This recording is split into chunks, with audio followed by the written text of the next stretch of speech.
So talking about peace is, well, it's one of those safe things, right? I mean, it's one of those really Christian things because you can talk about peace, and peace is like one of these really nice things, right? Like love and kindness and forgiveness. These nice things, you know, that Christians are supposed to talk about, anyways.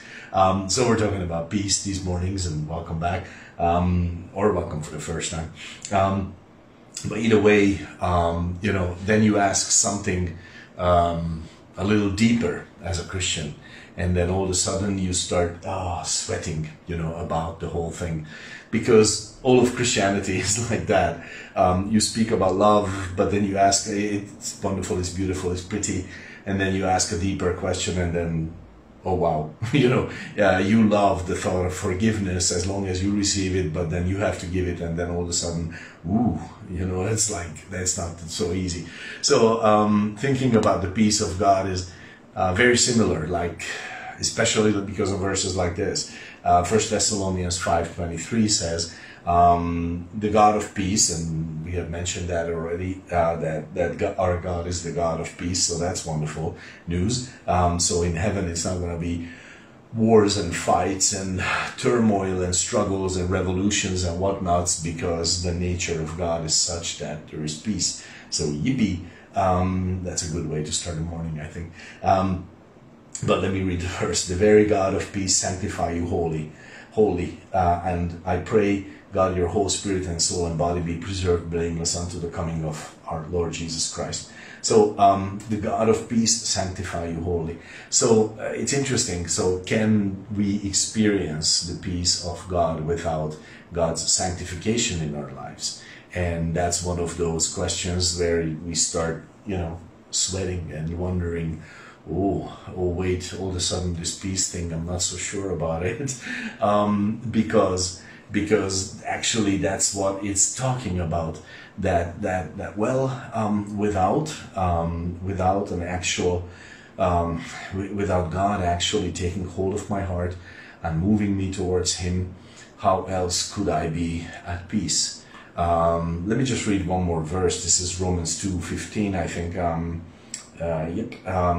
It says about people which show the work of the law written in their hearts, their conscience also bearing witness, and their thoughts the meanwhile accusing or else excusing one another. So they are, their thoughts are accusing or excusing, and that's true about ourselves also. Our conscience, our thoughts accuse us or excuse us, and well, actually neither one is really great, because in both cases we feel guilty. So this is where this issue of peace and sanctification come into picture. Can there be real peace in our lives without moving forward in sanctification and growing with God in purity and holiness, and making decisions to grow out of our sin?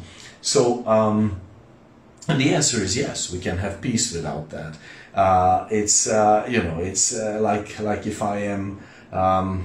I have zero self-reflection, okay, I don't think about myself, which nobody can do really, or if I start pretending even for myself that I am perfect, I am faultless, I am always right, everything I say is correct, every decision I make, every opinion I have, I'm just right, you know, and that's how it is. So I don't have to excuse myself, I don't have to accuse myself, because I'm just perfect.